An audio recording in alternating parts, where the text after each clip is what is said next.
Apostolic tradition.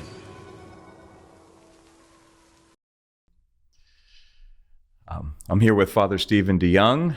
He's one of the co-hosts of the Lord of Spirits podcast and the host of the Whole Counsel of God. So thank you for coming and sitting down with me for a little while. Yeah. And this is one of the, this is actually the first official episode of Apostolic Tradition. Inaugural, yes. So thank you for coming for this. And you came all the way from Louisiana just for this, right? Yes, this is the only reason. On foot. On foot, Yes. yeah. So you and I were talking earlier about the state of theology in the church. So I thought it was a good place to kind of pick up where we left off. And You didn't want to start out on an upbeat note with this. no, At actually, all. it's You just- doom and gloom. Yeah, it's all okay. doom and gloom. Just doomers, right? So yeah. So I don't know where to go. So the state of theology, we should be clear what we mean, right? That we're not talking about like the Orthodox Church has fallen into heresy, right? Like the theology of the church is intact and sound and perfect and beautiful. And we're not talking about, theology in the sense of prayer as if like there are no longer saints in the church. The church is still are producing saints because, of course, she is continuously. But we're talking about more an issue of scholarship, academia, theology, and I guess what we might call the formal sense, which has had at various periods in the history of the church apexes and nadirs. Right. Yeah. And we seem to be saying we're at a nadir would actually be hopeful because that would mean it's uphill now from here. So that could be good to go in that direction. And I think there are a bunch of reasons for that. Some of which we were talking about earlier, but also there's been kind of when you read people from earlier in the 20th century, like where the Paris School and stuff, one of the things that usually got put forward as one of the positives of the Eastern Christian tradition over against Western traditions was that there wasn't this kind of split between mysticism and scholasticism, between piety and theology, that these things had remained combined. But I think, at least in I can only speak from the experience of the United States, right? I'm not a cradle Orthodox person in an Orthodox country. There are many fine institutions in such countries teaching theology and this kind of thing. But here, at least, I think we are now maybe even deeper in that ditch than some Western traditions, where it's even expressed the idea that someone who is a scholar is someone we should be suspicious of, right? As over against, the saint or the holy person. Well, it's almost like it's almost like a modern day version of the charismatic elder versus the episcopacy thing that happened in the early church. Like, with some, it's this idea that they're somehow in opposition when they're not. Right. That these aren't, as if these aren't two aspects of the same thing. And I mean, the principle that underlies that is fundamentally sound. Like if you want to know the truth, you want wisdom, you go to the holiest guy in the room, not the smartest guy in the room. Which I say as someone who is sometimes the smartest guy in the room and never the holiest guy in the room. But yeah, so I mean, that principle is sound, sure, right, correct. But that is not meant to say that the Orthodox Church has some kind of anti-intellectual stance, or that there is no merit to studying and learning. There's kind of an epistemological problem there too, where it's I think ultimately this goes back to something I've said a bunch of times before, which is that when people come out of a Protestant context and come into an Orthodox context, a lot of times they read the church fathers the way they used to read the Bible. Right. And they read the Bible the way they used to read the church fathers, which is often not at all. But they sort of, part of that is coming out of that context. One of the principles you have in Protestantism that makes sola scriptura work as well as it ever does is the idea of the perspicuity of Scripture, that someone could pick it up and read it and understand it. Mm-hmm. And I think a lot of folks have taken that assumption and sort of passed it on to the fathers now and to other saints. You know, the Roman Catholics have, they have this distinction of calling someone a doctor of the church, and saying, okay, we have saints, but then we have specific people that are doctors. And we don't have that designation per se, but we kind of do. We don't give them a special title, but yeah, we have certain fathers. We have, we have the Cappadocians, we have Chrysostom, we have certain fathers, St. Maximus, that there are doctors of the church, and I think one of the problems I've seen is that people, because we don't make a formal clarification between the two or distinction, people just assume that every single father's on the exact same level. Everything they said is of the exact same theological value, and I forget which church father it was, but I remember one of them said about the distinction between holiness and wisdom, that there's an additional wisdom that God gives you to not just be holy, but to be able to express that through discourse, through theology. Right. Yeah. Which is an obvious thing, right? We've all known people who know something deeply at a very deep level, mm-hmm. a practical level, but can't teach it to other people. Right. And we've also all known people who have a gift of conveying and teaching things. Better than that, even sometimes they don't know it as well themselves. Right? Yeah. But I mean, even when we're talking about, St. John Chrysostom, St. Cyril of Alexandria, someone who's clearly a major saint of the church. If you ask most Orthodox people, hey, can I just sit down and open up an English Bible and read it and start telling you what it says, right? With no guidance. And they'd say, well, no, what are you, a Protestant? Right? But they'll say, oh, no, I could just pick up one of the homilies of St. John Chrysostom and read a paragraph of it. Right. And, right, in translation, translated by somebody who probably wasn't Orthodox. And go and then just discourse on it or argue from it or, point out this is why my bishop is wrong about everything. Right. And that's equally absurd. Mm-hmm. It's equally absurd. Anybody who's studied Greek, you look at the Gospel of John, you look at St. Maximus the Confessor in the Greek. One of these is much easier to understand. Right? And to read. And it's not St. Maximus. Right? So it seems to me that part of reclaiming the role of the scholar is that the scholar is the person who has studied and can give the context and the guidance, mm-hmm. right? And how to read the fathers, right? The idea that just anyone can sit down and crack open a church father talking about sometimes very esoteric things, sometimes things that they're talking about based on a depth of spiritual experience as a saint that mm-hmm. they've had that I will probably never have, right? And the idea that I could just, without any guidance or any kind of teaching or instruction or. Well, what about, so all scholarship, or is there good scholarship? Is there bad scholarship? No, all scholarship is good. No. All scholarship except that done by 19th century Germans. Yeah, the Germans. So yeah, obviously there's good and bad scholarship because there are people who are good or bad at anything. Mm-hmm. Any task that someone sets out to do, there are going to be people who are good at it and bad at it. Mm-hmm. And that will be for various reasons. Some people will have a gift for it. Some people won't. Some people, even if they have a gift for it, will be lazy.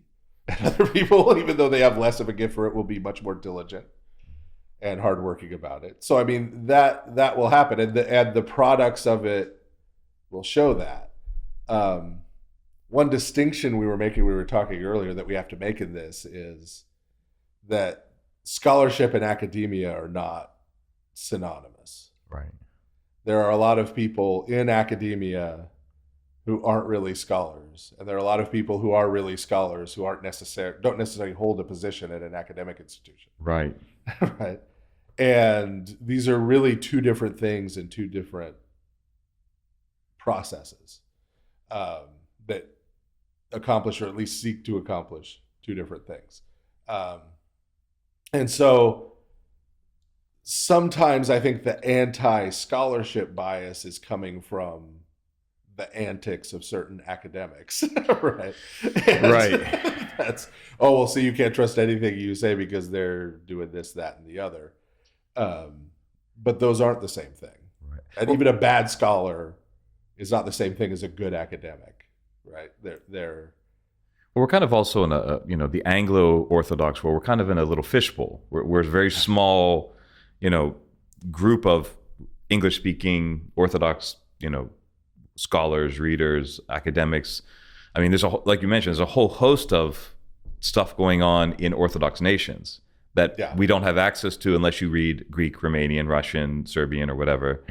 And so the little bit we have in English, which is just a fraction of what they're producing over in Orthodox countries, is that's what's and not all of it is very good. Yeah. So they have a lot more to choose from, first of all, and it's a lot better in general. Right. And we have just this little sampling of people that are Orthodox who are producing things, in English. Yeah. And on any given field. And depending on the field, it's more or less, right? I mean, if we're talking about patristic scholarship, we've now got not a huge number, but a fair number of English-speaking Orthodox scholars in parts of patristics. Biblical studies that I got my PhD in, you can count on one hand still, I think. Might have gotten to two hands. And lots of other fields, there's a handful of liturgics guys here and there. And there's also been, I know this is true in Western Europe as well as the US, there's, how much do I want to get you canceled on your first episode? Go for the gold. Okay. A lot of our Greek brothers and sisters in Western Europe and North America seem to manifest a kind of inferiority complex toward the Roman Catholic Church. And so a lot of that scholarship, this isn't everybody Greek, but it's enough of a trend, you can see it if you're in any kind of scholarly circles.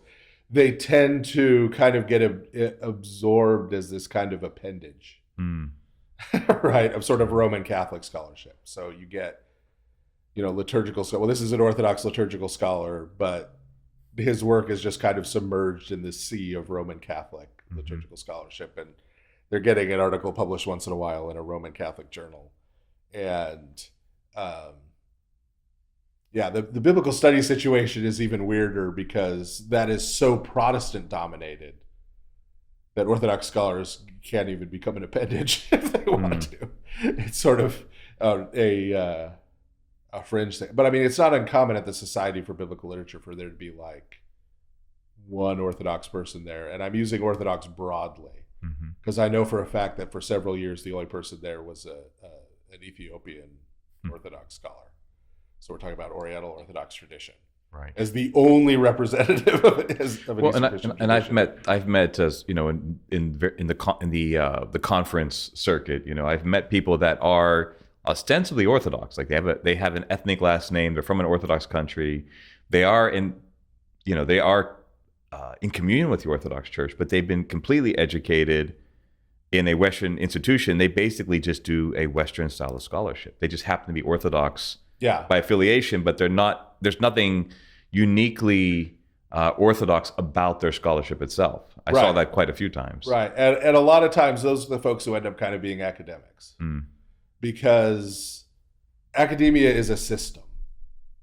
right? In the U.S., it's kind of a weird neoliberal system, right? Where if you're going to get an academic job, right, which are increasingly hard to come by if you're not talking about adjunct something somewhere. Right. If you're going to get that kind of job, there are expectations in terms of you publishing, in terms of you doing these things. And if you're going to get published, you have to get published in certain journals.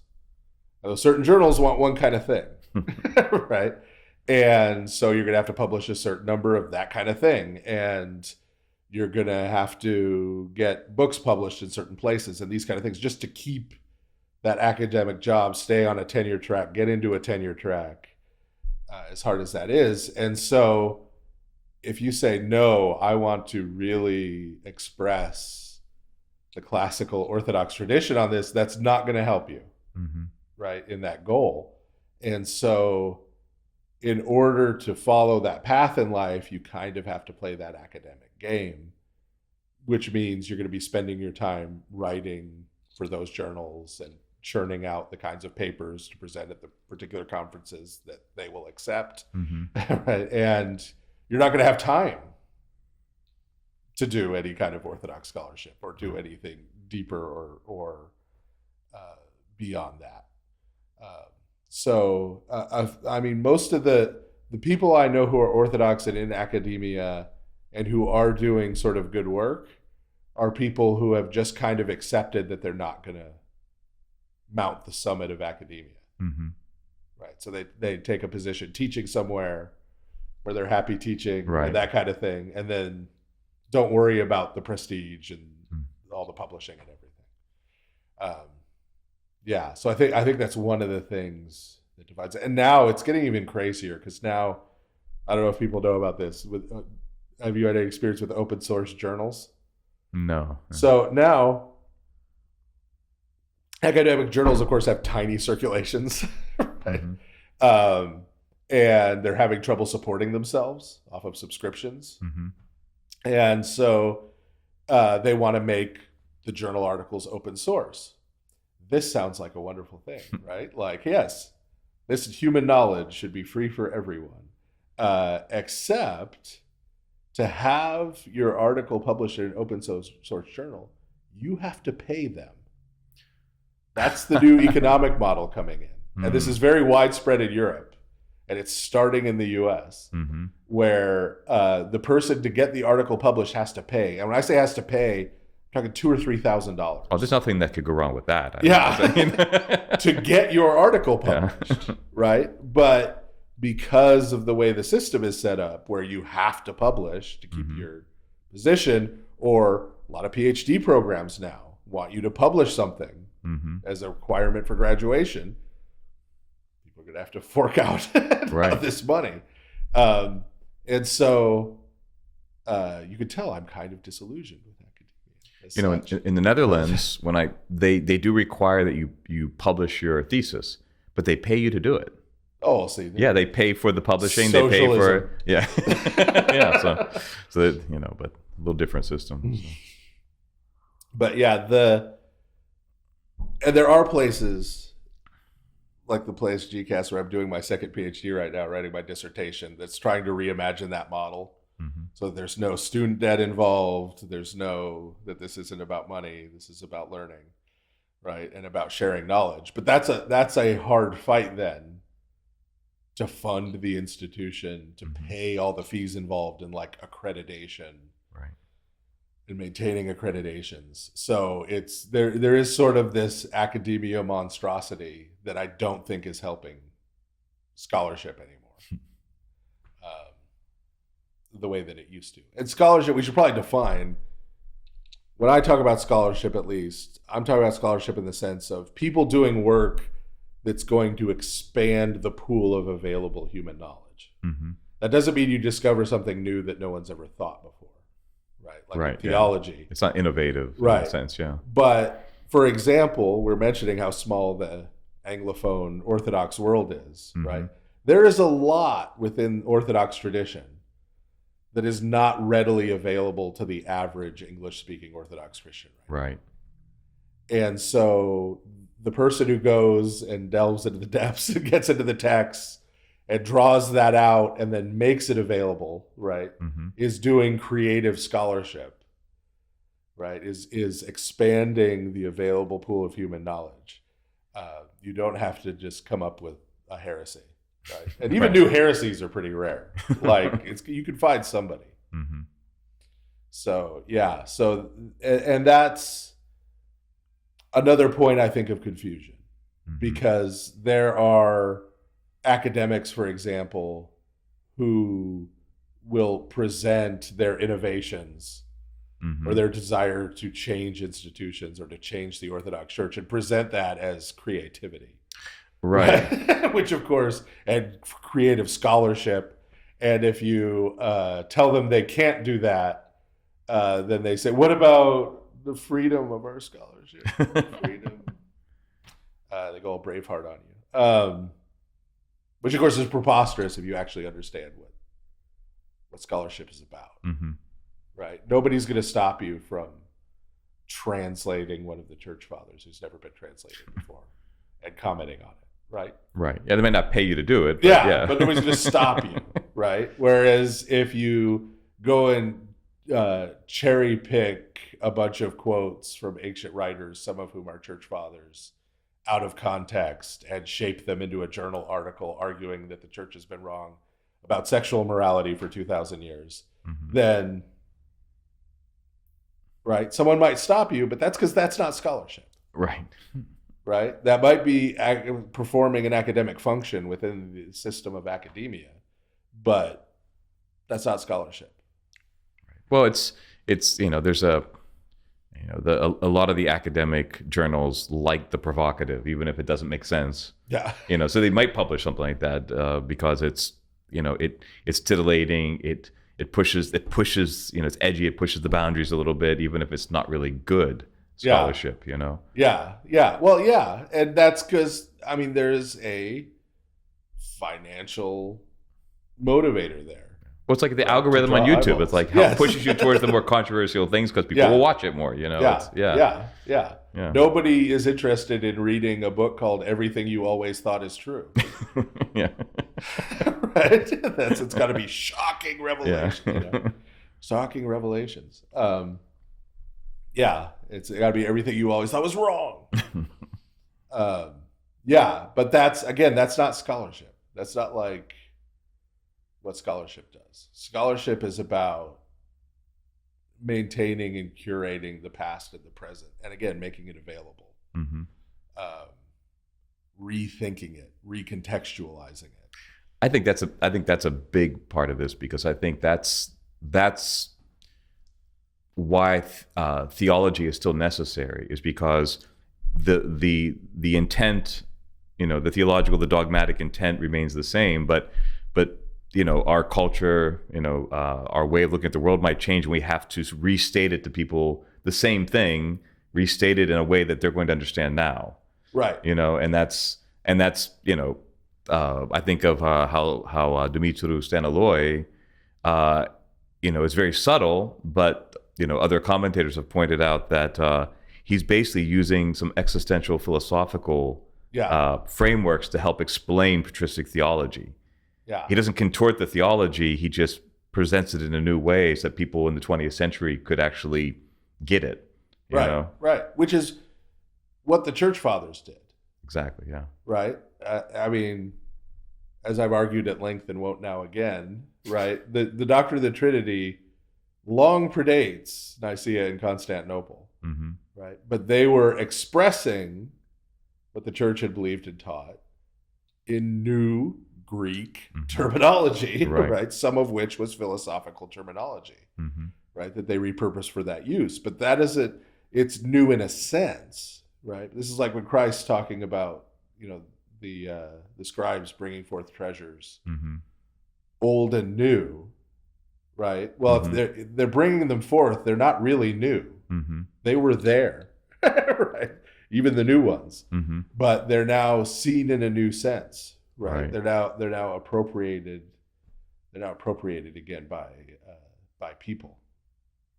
Can you think of any good examples of that? Like, in recent years, like anything in English that is a good example of someone doing that well. Yeah, in English. Okay. Yeah, in English. Yeah. Not that got translated into English.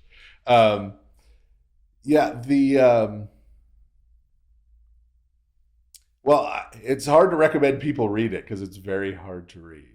But like I mentioned earlier, Dr. Bo Branson, who is kind of a friend of mine, his doctoral dissertation in philosophy is on the doctrine of the Trinity and the Cappadocian Fathers. It is very long. It is analytical philosophy, so it contains diagrams. Right? So kind of mathy things. And you're like, what? But he's using modern analytic philosophy to lay out to, obviously with a dissertation, right? And with his academic publications about it, to an audience versed in that. Right? What the fathers, what St. Gregory the Theologian, what St. Basil the Great said. He's not saying something different than what they said. Right. He's not putting words in their mouth. Yeah.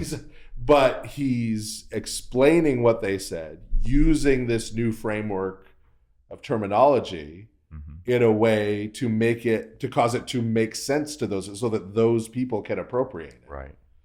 Right. And overcome certain objections within that field to the truths that those fathers were saying. Right. Which ultimately then would be considered a misunderstanding. Right. Because it hadn't been adequately explained. Now that's analytical philosophy, maybe up here for most people. Right. But fundamentally, that's not a different thing than what someone does when they preach a homily in the liturgy. Right. That's an interpretive framework as well. Right. Yeah. Hopefully, they're not saying anything new or making anything up or telling you who you should vote for. Hopefully, they're taking what was just read in the epistle and the gospel and putting it into new words and explaining it so that the people there listening can appropriate it. Right. It's like an unpacking of the intent, the meaning of it. Yeah. Right. And that translation needs to take place. And especially when we're talking about Anglophone Orthodoxy, especially when we're talking about here in the United States, right? Everyone wants this American Orthodox Church that's one big united jurisdiction. But first, American Orthodoxy has to be something.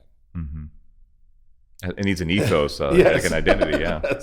And this is the way that part of the way that we get that is that this wisdom and everything that's contained in the Orthodox tradition has to be kind of translated and appropriated by American Orthodox people. And that will require some translation, right? Not into analytic philosophy, but into, right, into our modern common language and concepts, right? And that's what will then lead to American Orthodoxy being a thing. But the people who are able to do that part of it, there are other things required for American Orthodoxy to be a thing, right? For example, we need to keep producing saints. Right. The more American Orthodox saints there are, the more American Orthodoxy will be a thing, right? So there are other paths going on, but this process of taking what we've received and rearticulating it and reappropriating it is something that scholarship, if done right, is uniquely suited to do. Okay. Because scholars are the ones who are going to learn the languages that it's written in currently.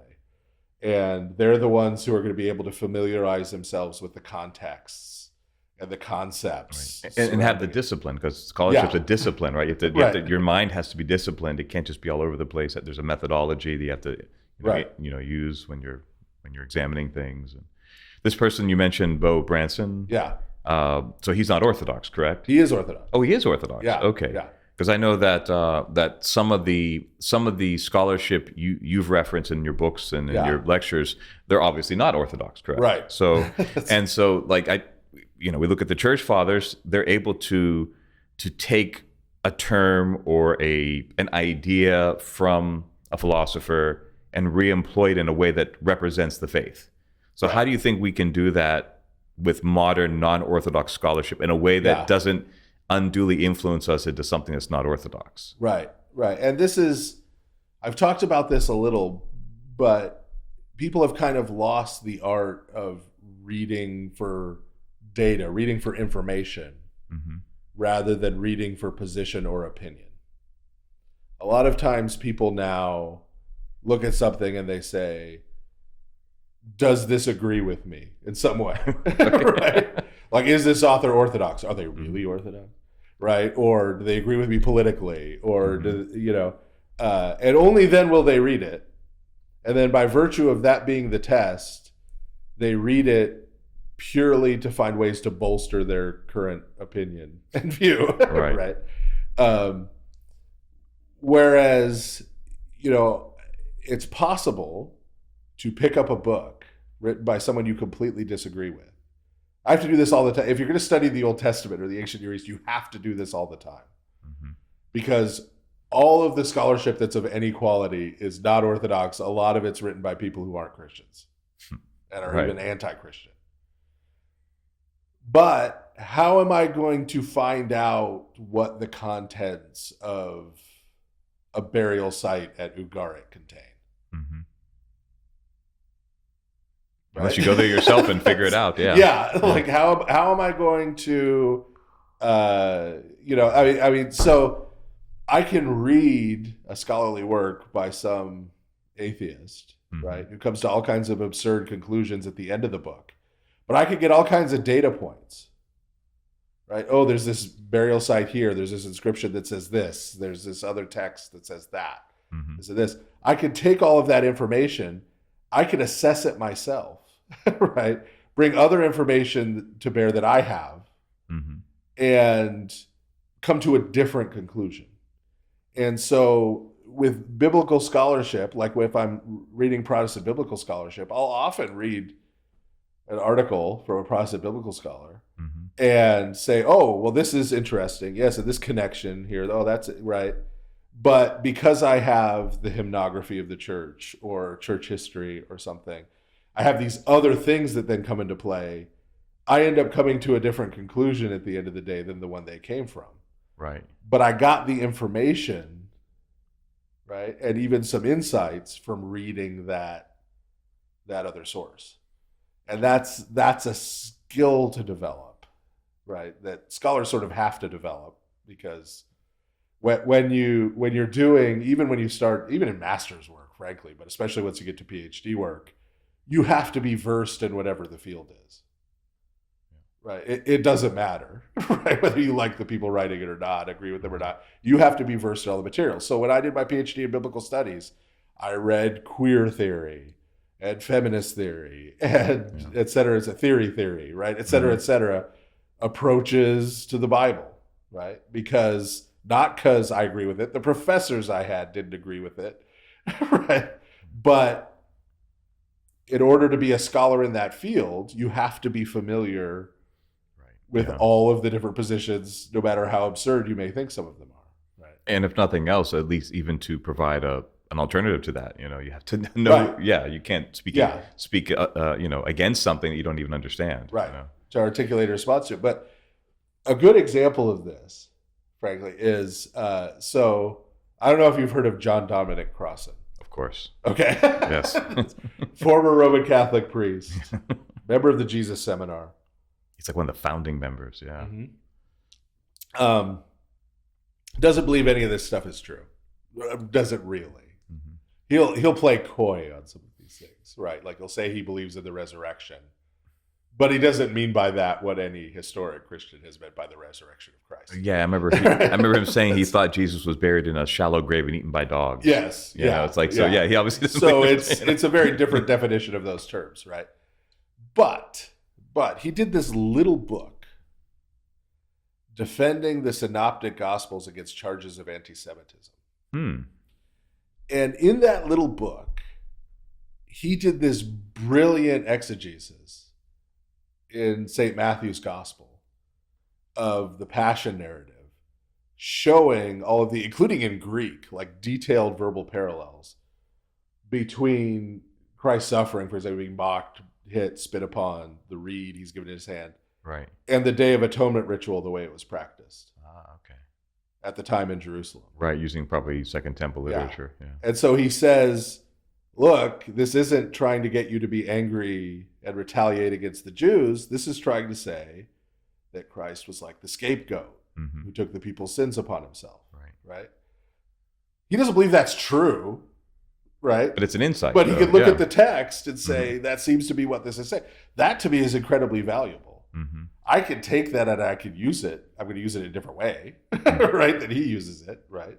I'm also going to use it sometimes in the same way that he does it. Like if someone comes to me and says, this seems really anti-Semitic, Mm-hmm. that's part of how I'm going to show them that it's not, which Right. was his intended use. But, the idea that just because this person, right, isn't Orthodox, let alone a saint, means that everything he says has no value. Right.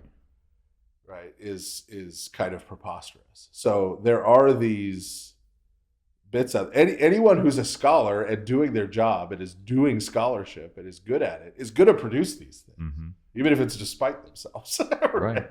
Because of the nature of the work they're doing. And Right. I think I came to a similar conclusion years ago when I'd read N.T. Wright, and it was just, there was a lot of his overall interpretation. I thought, okay, that's not Orthodox. But then when I read his, when he's looking at the Old Testament references to judgment, and it's this idea of like the king on his throne judging, and he's either he's vindicating this group and he's condemning this group or this, and then this is the analogy the Scripture puts forward for the last judgment. And it was like a light bulb went off, and I realized, okay, that lines up with how the fathers speak about judgment, right? It's more in line with this idea of, and it made me realize, why, for example, a forensic penal substitution doesn't work, because it's not about simply, it's about looking at a group and saying, they are vindicated, because of the fact that they are righteous. Yeah. They are right, so I'm going to declare them as right because they are correct. They are in the right. And it was just a little insight, and I somehow, some of the ways he used it I didn't necessarily agree with, but it was enough of an insight that I could say, okay, well, that helps unpack something in the Fathers, that because I started finding similar references to that in St. John Chrysostom, in also in St. Cyril, this idea, and it's like a key to unlock something, just making me think in a different way that maybe other scholars weren't approaching in that way, but it opened up something, and it helped me to make sense of something. Yeah. And sometimes too, there are some scholars from various traditions and backgrounds where whatever that tradition or background they're coming from, it becomes a hindrance at a certain point. Mm. Right? Where you can kind of see them on track, right? With the Scriptures say in their interpretation, Mm-hmm. where I, as an Orthodox Christian, reading and going, oh, okay, yeah, and then because of their own tradition, they have to sort of stop at a certain Right, they hit a wall or veer off track, right? Because they don't want to go there, right? But again, to me, right, I'm like, no, I, as an Orthodox Christian, I could keep going, Mm-hmm. right? Like, no, this is okay there, and can make sort of additional connections. I mean, what a lot of scholarship is you have this data, you have this information Mm-hmm. that are like dots, and then the scholar comes and tries to connect those dots in a meaningful way. Right. And you could do that well or you could do that badly, and it's a mess, right? but you're connecting dots. And so with some non-Orthodox scholarship, it's a case where I have a lot of extra dots. Right. And those extra dots of from Orthodox tradition help then fill out and complete the picture, and show where maybe some of those lines weren't drawn correctly. Right. Right. And help reorient it. Right. But I mean, the alternative, the end of that kind of anti-intellectualism takes you to this weird place where sort of God's truth isn't out there in the world. Like it's only accessible by Orthodox saints. They're the only ones who really have access to God and to the truth. No one else does. And I know of no Orthodox saint who has ever taken that position. Right. It's always quite the opposite. The early fathers are always talking about, well, here are the good things we can latch onto from paganism. Not that this is good in and of itself or it's good in the pagan context, but this is something we can take and repurpose. It's robbing the gold from the Egyptians, right. or being the bumblebee, gospel. like St. Basil talks about, jumping, flower to flower. And so I don't see why non-Orthodox scholarship would be any different than that. Right. Would be any different than Homer. Yeah. Right? I mean, most of them aren't outright pagans. So they're at least vaguely closer, right, to the truth. I mean, I've often seen it in a similar way to the scientific method, because when a scientist comes up with a hypothesis, he doesn't just randomly pull something out of the air. He's already kind of looked over the data, and he's professionally trained to kind of know what this data is about. And he creates a hypothesis, and then he says, okay, let me do something more more specific to test the hypothesis, right? It's not just a random, like, let me think, Yeah. And that's the way that I've often approached the text. Like, I'll say, okay, let me read over these texts, and let me let them inform me of what my initial reading, right? My cursory reading. And then I form an initial hypothesis, right? It's like, I think it's telling me this, but let me test it now. And then I go back and I start reading more widely. Then I start looking at other scholarship on it. And then then you see, like, well, maybe my hypothesis was stupid, in the end, but maybe I was onto something. And as I start reading wider and wider sources, first historical sources, primary sources first, and then these secondary sources, then sometimes it's like a camera lens slowly coming into focus, and the image becomes sharper and sharper until I'm like, now I get it, right? And now I think I understand something about this, because hopefully it's based on a desire to learn, right? To be taught by the fathers, to be taught by the theology of the church. Right. And that's another separation between scholarship and academia, is that academia doesn't necessarily have that. Okay. Scholarship, the idea is that the scholar is learning, and then passing on that learning, right? Whereas academia is not necessarily that, right? So the hypothesis might be, I need to get an article published in Journal X. This is what they normally publish. I need to produce a version of that. Mm-hmm. Or, and this happens in science too, by the way, or here's what I think or feel should be true. Right? Here's what I think is right based on my own ideology. Therefore, I'm going to go and look for data that supports it. Yeah, just kind of pick out right? from, and cull data that supports it and arrange it in such a way that it makes what I want to be true look true. Mm-hmm. And any scientist or scholar worth their salt will tell you that's horrible. It doesn't work that way. Yeah. Scholarship, and that's horrible science, right? And that's not adding anything to anyone. That's just producing an argument for a position that you already held. You're not learning anything. Yeah. What excites you though about theological endeavor? Like, when you think about, I'm going to get into this new book I want to write, or this new topic, and like, what excites you about? What draws you into it? What makes you want to do this? Well, I'm a nerd. Okay, so that's the kind of thing you like if you like that sort of thing. No. I mean, for me, it's hard to know sometimes why, because there are certain things within biblical studies. There are a lot of people, for example, who get super excited about trying to pin down the date of the Exodus and who was Pharaoh, and I just don't care. I was just told this week they found the chariots on the bottom of the Red Sea, right? I'm fine with them going and doing that. This is part of scholarship too, is that, I was listening to a podcast a couple of years ago, and they were doing this fact-checking thing, and they said, so we consulted with this guy who's an expert on 16th century cartography. Mm-hmm. And I'm like, okay, cool, right? That's your thing. You're into 16th century maps. Mm-hmm. You do that. You're a valuable resource. We have any questions about that, we can call on you, right? So this is good, but not my thing, right? Me personally, I think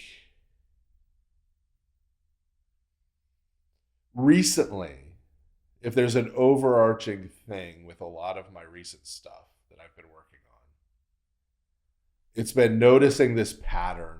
We talked about this before earlier, too, of how 18th and 19th century, not just German, but especially German, scholarship tried to de-Judaize the New Testament and Christianity.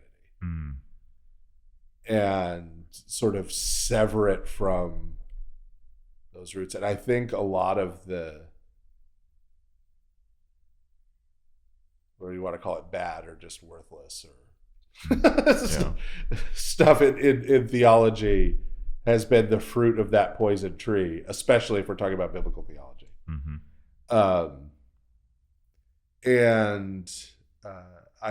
I think a lot of what I'm doing now and what I've done in a lot of my books and on Lord of Spirits and a lot of places is trying to recontextualize things that have been deliberately decontextualized. Right? Trying to flesh out the world in which texts were written, in which people lived, in which they thought, and these kind of things. And what gets me excited about that is when you start doing that, things start falling into place. Right? Where, I can't count the number of times as a priest where I've been working, started thinking about something, or even said pretty confidently, hey, here's what's going on. And then I'll hear a hymn on some saint's feast day. And it's like, ding, Right. Like, confirmed, right? Like, I wasn't wrong after all. And so making those connections and having those things fall back into place. I think a lot of our modern life is scattered because so many things have just been ripped out of context and agendized. I mean, this is true in philosophy too. Philosophy, the same kind of folks, not just de-Christianized, but de-religified philosophy. Right? Yeah. Aristotle's academy was in a temple. Right. Like, these were religious people. We were talking earlier today about Hegel. Hegel was a Lutheran. He is incredibly Lutheran. And if you try and treat him like he's a secularist, well, he's a smart guy. He can't really believe in religion. You're not going to understand what he's saying, right? It's all this context has been pulled apart. And so the world becomes just this mishmash of conflicting ideas. And this is true with the Bible, right? I mean, there are people publishing articles right now saying that St. Paul was pro-homosexuality, and that he was against homosexuality, and then this and that and the other. And because there's no context, because there's no history, because everything's been severed, it is just sort of free-floating now. Those dots are not connected to anything. It's just a bunch of dots. And you could draw any picture you want, but all of those pictures are equally unsatisfying because they're not tethered to anything. Well, it's like, I'm sure you're familiar with St. Irenaeus's image of the broken mosaic. Yeah. The mosaic falls on the ground. It's in all the little pieces. You can reconstruct into anything you want. Yeah. Unless you knew what the original image looked like, then you can actually put them in the right order. Right. And it's, they can take all the data points and they can rearrange them and create all kinds of horrendous ideas, or even beautiful ideas that aren't true, or ideas that seem beautiful that aren't true, right? Or ideas that we want to believe for various reasons, good and bad, that aren't true. But it's just, I say this picture was a boat. I say this picture was a duck. I say this picture was... How do you judge who's right? Right. And if you can't judge between competing claims, if everyone's claims are just all on the same level and you can't tell who's telling the truth and who's lying and what's right and what's wrong, how can you derive any sense of meaning from anything? Right. Well, it's like reader response method, right? It's it's whatever I want it to be, But that's pretty hollow because you kind of always know I'm just saying it means that based on nothing. Right. And that's why folks online now, this is especially evident online, are constantly wanting to be validated about everything. Right. Yeah. I need you to validate that what I'm saying is true, or who I say I am is true, or this is true, or that is true. Mm-hmm. Why do they feel the need to be validated? Well, because they know that the claim they're making, or what they're believing, or the way they're living their life isn't based on anything. Right. Yeah. They don't have real identity, which is formed in an organic sense of these like kind of concentric rings of relationship Right. in the real world. And so, they have to be validated some other way. So I have chosen this, and I'm asserting this, and so I need other people to validate that and tell me it's right, I'm right, and it's true. And if they don't, right, then I feel my sense of that identity start to crumble, and I lash out at them, and all of these things. But we really need to push back to a reality-based view of the world, right? Yes. As ugly as reality sometimes is, and as messy as it is. In scholarship, it's when you have real peer input. I won't say who, but so the co-senior editor of Rule of Faith, Dr. Cyril Jenkins, he was commenting on a book that was published that overlapped his specialty, in Reformed era, history and theology and things like that. And he kind of trashed the book.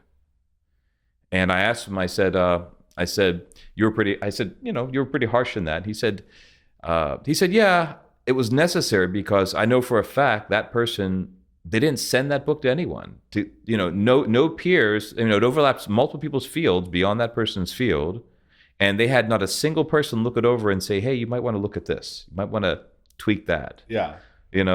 And traditionally scholarship is not done in a vacuum. Right. So it's a community. Right. Yeah. So the community, there's interactions, and ideally you'd ask someone else, hey, can you take a look at my book? It overlaps your field a little bit. Give me some feedback before I put this, out in print. Yeah. And I think that's a big piece that we're missing, because if you that's a humbling process sometimes. Yeah. Because you might be like really like any artist who creates a work of art and someone says, oh, I don't like that, they take it personally, right? Right. But if you can be humbled a little bit, as a good scholar probably should be, right? They should know their limitations. They can look at that and say, yes, okay, you pointed out something to me that I did not see, something for whatever reason, right? I'm limited in my knowledge of that, or I was, kind of wrapped up in a bias of some sort, or, and it's I think when I published one article in a Peters publication over in the Netherlands, I worked with another guy who was the peer editor, and it was a great process. He pointed out little mistakes I missed that I just should have known better, and I missed them because I'm a human. Yeah. And then he pointed out a few things that I kind of went outside of my field a little bit, where he was a little stronger. I was like, okay, thank you. But at first you're like, there's all this yellow marker on my paper, Right. But I think it's great. I think it should be embraced by scholars. Yeah. Having people look at your work and give you feedback and things like that. Well, because again, the goal is to be learning, right, and growing, right? Which means if someone points out where you're wrong, that's a good thing, right? Because that's another opportunity to learn and grow and know more. If we're doing this identity-based thing, where it's like, I am a scholar, I am a historian, I am this, then the negative review is, you're not validating me as what I think I am, right? As opposed to, hey, here's a chance for you to grow. And peer review, for people who haven't been through that process, is not about agreeing or disagreeing, right? Someone can do a peer review on something, totally disagree with it, but say, but this is, your arguments here are logically valid. It does not contain any factual errors. Right. Right. I happen to disagree with you, but that's not the issue. Right. And that's really hard, because I've had to address this with people who obviously I won't name, but it's very hard sometimes to convey, right? This isn't about me disagreeing with you. Right. When I've been in a situation where I've been asked, usually not in a scholarly or academic peer review situation, but where I've been asked to review something, sometimes by a third party. Right. And I have to try to communicate with the person. It's very hard to get past that. This isn't about whether I agree with you, right? Any place where you and I disagree, I might be wrong and you might be right.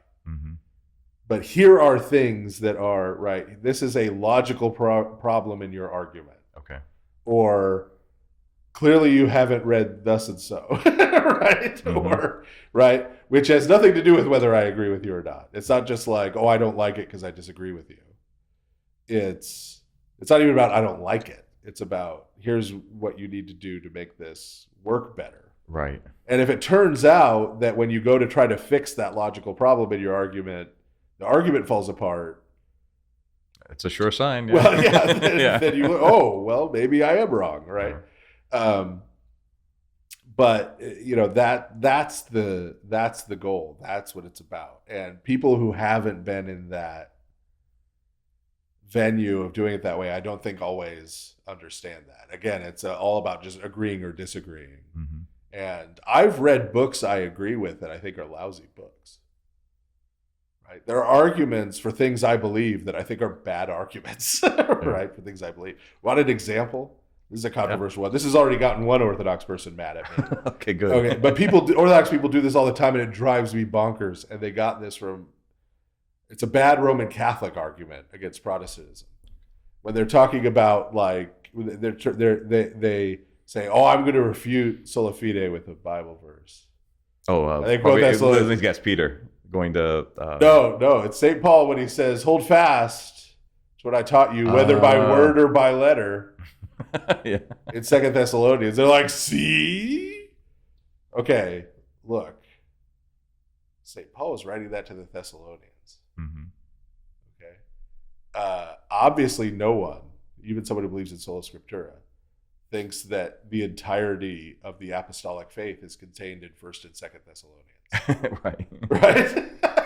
Like, what St. Paul is talking about is he was living there with them, right? He taught them, says, hold fast to everything I taught you, both in these letters I sent you and what I taught you while I was there.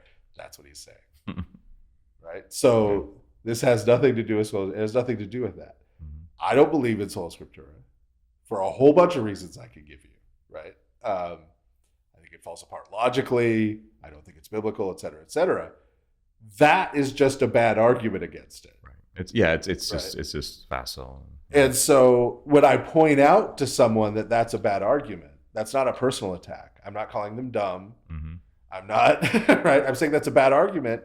And the reason I don't like people making bad arguments for my position is that then causes people who don't hold my position, like Protestants who hear that bad argument, to go, oh, they don't have any good arguments. Right, they can tear it apart easily. Yes, right. Yeah. Right, and that just affirms their confidence in what I think is the incorrect position. Yeah. Right? So I don't want bad arguments made for my positions. Yeah, and it always helps to steel man the opposite position and then respond to that, and actually give spend some time giving an actual analysis of their arguments. And yeah. I mean, that's the reason why I don't do like debate things 99% of the time, because it's very rare that you see a debate where the two people debating are the absolute best representatives of their respective traditions. And what that means is the fact that one defeats the other in a debate doesn't really tell you anything about the validity of the two positions. Right. It could just be one's a better debater. That's a skill set. One's a better debater, or just that person made a bunch of bad arguments, right, and didn't realize they were bad arguments because they'd always worked before. Other people they debated who didn't know as much as the guy they're debating now. Right? Like, and so all that's showing is who's better at debating the particular point. Well, you and I were recently on another show together, and we were commenting on a debate. Yes. So that was so we were giving a feedback on a debate, and the one representing the Reformed position, basically, I think you made a point of this even in our talk, that all they did was just rattle off scripture verse after scripture verse without context. Yeah, Jack Van Impe style. Yeah, exactly. Not even quoting the whole verse, just the references, so fast no one could possibly look them up. Right, as if that itself is a cogent argument in in any sense. Yeah. Yeah. And that was also a case where I thought the Reform side firmly lost the debate, but I also thought that many people, including myself, having gone to a Reform seminary, could have made a better argument for the Reform position. Mm-hmm. Like if I had been assigned it, right? If we were in a doctoral seminar somewhere, somehow, and I had been assigned to argue the Reformed perspective, I could have done a better job than that debater did on that day. Right. That would be an interesting podcast. Father Stephen versus Father Stephen. Plays devil's advocate. Split screen, plays devil's advocate. I had that backfire on me once, actually. This is also one of the reasons. This is going to be a peering into the depth of my soul. But one of the other reasons why I don't do debates is in college, in my undergrad, in a Christian doctrine course, I was assigned to argue the Arian side. Ooh. You felt dirty after that. Yeah. No, I won. And not only did I win, the person I was debating against went to the professor afterwards and said, "Why is he wrong?" And I I didn't know what to do with myself. I mean, I was just like, what did I just do? Right? Like, I don't even believe this.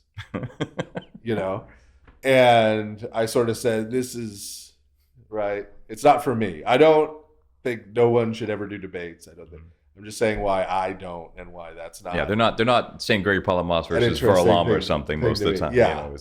And I had an argumentative youth. I could still come out of retirement and have a sport argument now and then, right? I usually clarify before I get in. I'm like, are we arguing for sport? Or is this serious? Right. But yeah, that really, I was like, yeah, that's not good. Right. That's not good. I don't think the power of rhetoric is always the best way to uncover truth.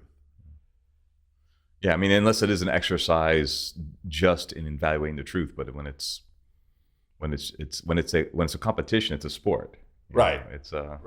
Right. And I mean, I could say yes, people doing debate prep, right? Mm-hmm. There's a lot of things you can learn in that, and then testing your ideas, and they cause you to go back and consider. Mm-hmm.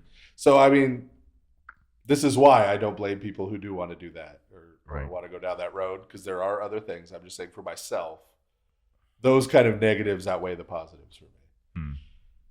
What do you feel about one of the buzzwords of our age, dialogue?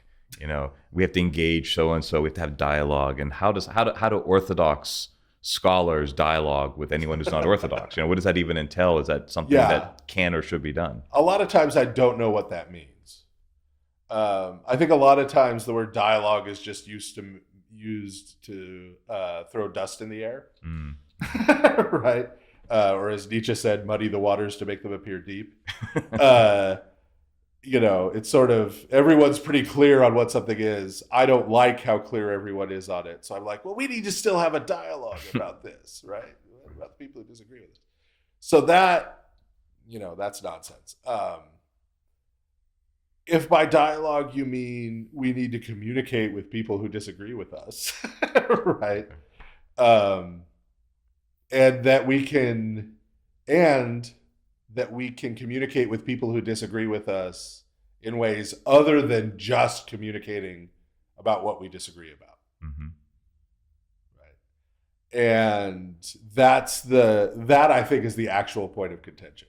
Okay. Right. If I want to go talk to a Muslim and all I'm doing is laying out why Christianity is right and Islam is wrong, no one's going to have a problem with that. And that's not really a dialogue anyway. Right. Yeah. That's Well, he could make his counter argument. Okay. It's starting to look more like a debate. Right. Yes. Yeah. Right. But if we can sit around and talk about other things, mm-hmm. that's where people start getting sketchy. Mm. Because, and again, I think this is closely related to that whole thing of, does this book agree with me before I read it? Right. That just allowing someone to say something incorrect and not immediately challenging it, incorrect from my perspective. Right. Or acting as if there is any value to another position other than my own, especially if that position is, say, Orthodox Christianity, right? Is seen as some kind of betrayal. Is seen as some kind of saying that I think that there is something valuable, right?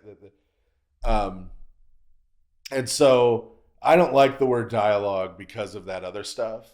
I will say to people, like when I'm doing something on YouTube or something, and I talk to people who aren't even Christians on YouTube sometimes about this stuff. I say I want to have a conversation. Yeah, that's probably, yeah. Just have a conversation, right? And part of what has to happen for that is we have to be very clear about what we disagree about. Right? So if I'm sitting down and talking to an Orthodox Jewish person, right, it has to be clear, right?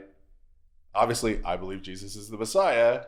He does not. We're not fuzzy on this, right? And not only are we not fuzzy on this, but that is a very important difference, right? That's about the most important difference there is, right? I believe in the Holy Trinity. He doesn't, right? And so, right? And then there are things he believes that the rabbis have preserved, the sages have preserved the wisdom of the Torah throughout the centuries. I do not. I believe the church has preserved that wisdom throughout the century, right? We have to be clear about these things, not fuzzy them at all for the sake of having a conversation, right? But then once we're clear about those things, we can talk about other things. Yeah. Right? We can sit down and talk about some chapter in the book of Isaiah and how it should be interpreted. Right? And within that, there will be places where we agree and disagree. Right? And we can have those conversations. And sometimes good things come out of those conversations in that it's always good to have your ideas challenged. Right. And if nothing else, so that you can figure out, why do I think that? Why do I read that way? Right? Lots of good things can come out of those kinds of conversations. But I think the key is, and the problem comes when those differences are either minimized or made kind of mushy. You know, don't we all worship the same God? Right. Well, no, we conceive of him in radically different ways. There's an agenda behind the... Right, yeah. If I'm sitting down and talking to a Mormon, yes, he says he believes in Jesus, and I say I believe in Jesus, but we're talking about a radically different Jesus, right? And we have to be clear about that. And so you can tell him I once defended your position successfully in a seminary. Yeah, there right. But as long as we're clear about that, right? As long as it's absolutely clear, these are things we disagree about, maybe even passionately disagree about. Right? We could talk about other things, even other things pertaining to religion. And so to me, that scholarship, going to a scholarly conference with people of all different religions, right, is not ecumenism. Right? Those are not the same thing. Right? You're acknowledging that John Dominic Crossan could read the Gospel of Matthew and come to this conclusion about what the text is saying. So you use the term religion in the title of Religion of the Apostles, obviously. What do you see? Do you see? Do you have a broad enough definition of religion to see like movements in American, whatever ideologies in America as religious, or certain things that we wouldn't normally associate with religion? I mean, obviously people say, we have the churches, we have Islam, we have whatever, but religion is an interesting thing that I'll let you, like, how do you define religion, and is it broader than just particularly, that context of relationship with the divine? Yeah. One of the real problems in philosophy, sociology, anthropology, etc., is defining religion. There is no good definition of the word religion. Right? In a broad sense.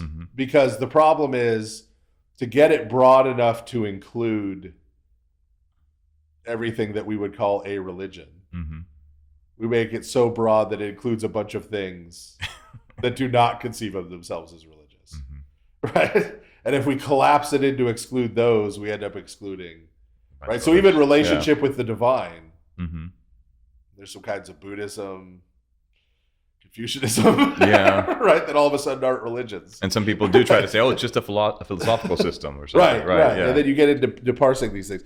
And the concept of a religion is completely modern, like 16th, 17th century. Okay. Right? Because it's only then in the modern period where you can sort of separate out, well, there's religion over here and politics over here, and right? These things get pulled apart. And so then religion becomes an interchangeable sort of block, right, within that. And so you can talk about this religion, that religion, whatever gets plugged into that slot. And so no one in the ancient world thought they were practicing a religion. That didn't make any sense to them, right? So religion, like religio in Latin, everybody does the etymological fallacy. Yeah, they talk about the binding thing. Yeah. But it's really talking about duties and responsibilities pertaining to the gods. Okay, so similar to piety. Right. Yes, it's basically piety. Right. It's Sevilla. Right. And so this was seen as a moral, right? You read Aristotle's Nicomachean Ethics, right? This is a moral virtue. Okay. Right. You have these responsibilities to your family. You have these duties to your police. You have these duties to the gods. You fulfill those duties, and you are a good and moral person. So religion really, and the way I'm using it there, though I was attempting to use it in Religion of the Apostles, and I deliberately titled it that to be a little jarring, because that's not usually the way we think about the apostles. You know, well, yeah, it looks like faith of the apostles. I know the real reason you did it is because of all those bumper stickers that say "Forget the religion, Christ is risen." Yeah, that's why you did it. Yeah. So, but religion is something you do, right? It's something you practice. It's an ethical matter, and so. Which includes obviously ritual, right? It's made up substantially of ritual, and ritual is inescapable. This is what I'm doing. The current dissertation I'm writing is a lot about this. That already with Aristotle, for example, in his Poetics, when he's describing how tragedy works, the terms he uses, famously katharsis, katharsia, was a religious term. Right? He's using these religious terms specifically from blood purification rituals and sacrifice to describe what tragedy does. And he describes the origin of tragedy as coming out of the Dionysian dithyramb, right? So he sees tragedy as being a perhaps more refined form of ritual that is accomplishing the same thing. Right. And that's just one example, but we find these almost everything we do, right, contains these ritual elements. I think even if we don't realize that that's the context. Yeah, I mean, an example I use, a ritual is, and rituals break down, by the way, because rituals do something. And if the ritual is supposed to do something, and you do it right enough times that it doesn't work, the ritual starts to break down. Right. Right. And so one of the examples I use in the United States is voting. Okay. I'm not going to sit here and explain how the Electoral College works to people, but we have the idea that me going and throwing my vote in the slot, right? I am therefore taking part in the choice of who is going to be president or senator, the ritual, or whomever. And that then, by participating in that ritualized activity that happens on a set date at a certain time at certain intervals that we do collectively, right? That then, the participation of that activity and that activity happening, the sacrifice of standing there in line, then endorses the result. It legitimates the result. The result is legitimate because I went and I cast my vote, right? even though we all kind of know, right, that me doing that individual action did not had a negligible, if at all, right, effect on the whole process. It still legitimates to me the result, right? The fact that I did it. That's so you're voting and you're buying in. That ritual is breaking down on us now in the United States. People are losing that sense of legitimation after they participate in the ritual. Have you read Rene Girard before? Yeah. So you probably know about the scapegoat theory and so forth. How the intention of the ritual lives on well after the ritual dies, but it becomes something distorted, you know, and things like that. And so what other rituals do you think have gone that direction? That have broken down and become something distorted and or useless now? Or... Well, there's well, I don't know how I would say it wasn't all that useful before, but you can see how there's been this renewed. The whole online world has brought back Puritanism. Okay, you got to break that down. Particularly ritual shunning. Okay, which is the scapegoating. Right. Yeah, that's basically the same thing. Ritual shunning. This person has the things they believe are at variance and are at significant variance with us, that we must now remove them from the community. Right. So doxing and canceling is the new. And so this is the same thing. It's just in this non-religious context, quote unquote, non-religious context now. Secularized context. This person has the bad opinions. They are now shunned. There is no forgiveness. It's so ironic to me that so many people who claim to be Orthodox seem to have their conscience doesn't bother them that they make avail of the exact same thing. Yeah. There's so many online Orthodox who immediately dox others, or cancel them. Try to mount campaigns against people. Yeah. They're using the same kind of twisted tool that is already kind of hurting society at large. It's kind of a tool of the enemy, so to speak. Right. And it's very sad. And the reason there's no repentance and forgiveness of that is the Calvinist element of Puritanism, right? That it's not that this person has done this bad thing. And needs to be corrected. It needs to come over to our side. It's this person has revealed themselves to be a bad person. Now we know. Now we must shun them because now we know they are a bad person. Right. And part of what gives me my confidence that I am a good person is that I have rejected and shunned this bad person. And anyone who has anything to do with them must be like them. That's the clue that they're bad too. Right, so it's virtue signaling as mistaken as actual virtue. Right. And it's just the same pattern. Puritan New England was doing the same thing, right, without Twitter. But they were doing it in expressly religious context. This was shunning as excommunication, right? This was about doctrinal, sometimes doctrinal minutia, right? It's still done. I know the Jehovah's Witnesses. There was a gentleman here. He used to be our exterminator, for bugs. And he would ask me religious questions. One day I said, "What is your religious background?" He said, "Well, I grew up Jehovah's Witness in Colombia, and I had done a bad sin, and I was and so you have to be shunned formally from the community. I was cut off from my parents, everyone, right?" And I was like, I didn't know people still did that. I heard the Amish kind of do that, but I didn't know, Yeah. But that's made it over. There are a lot of these things, and so these factors continue to work. We've just refused to be cognizant of them.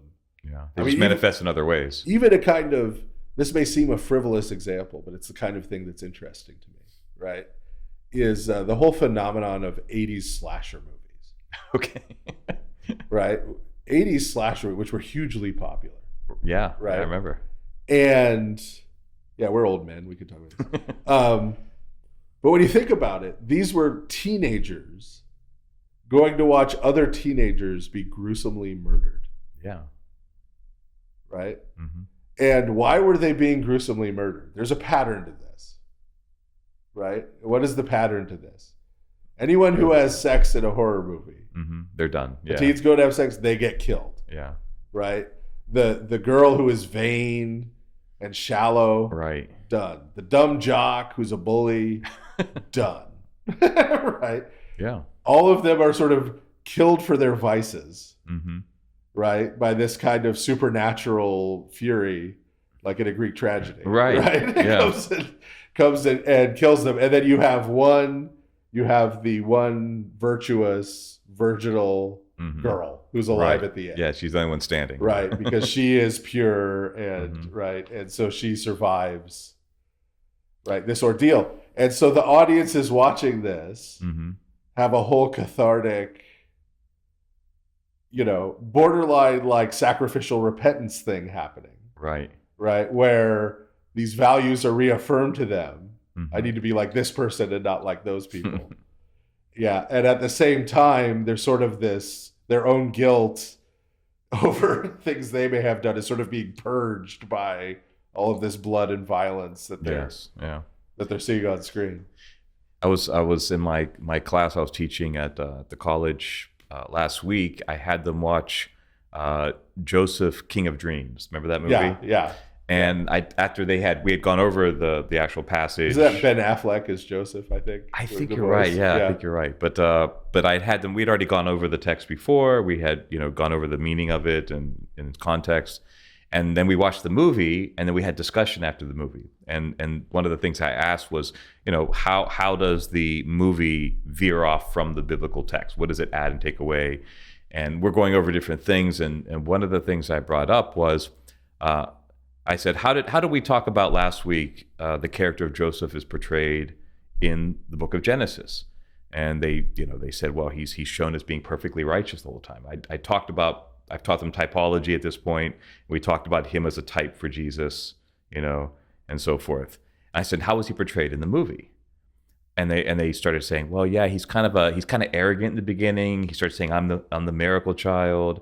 And then they pointed out that he has this moment of turning when he's in the jail after Potiphar has him arrested. Hits rock bottom. Yeah, literally hits rock bottom. He falls to the ground, and then he's still struggling with anger. And then his wife kind of goads him a little bit, and then finally at the end he kind of has this catharsis and forgiveness.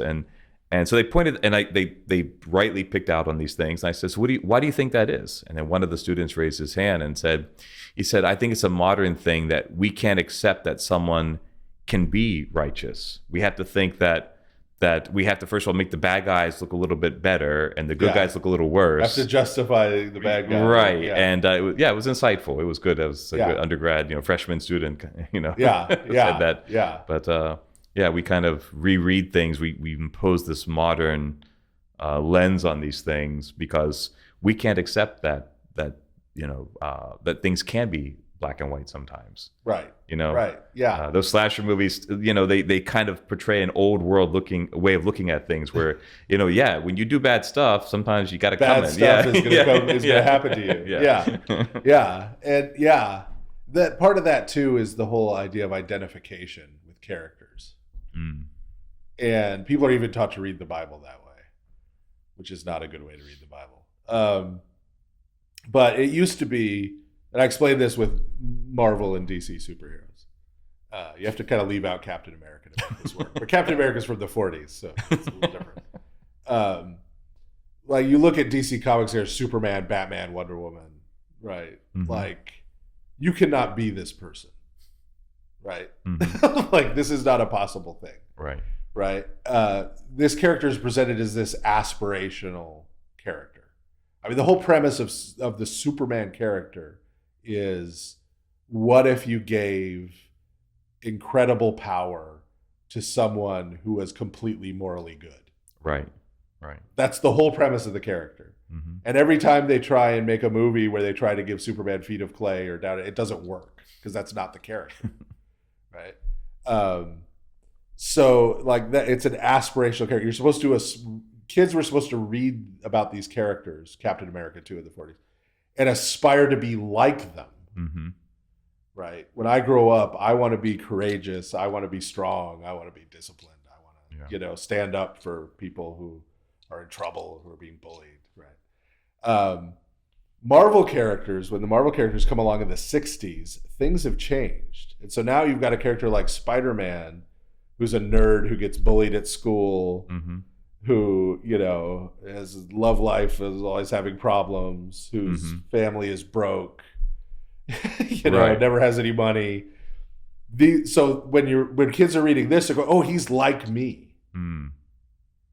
I identify with this character. He's like me.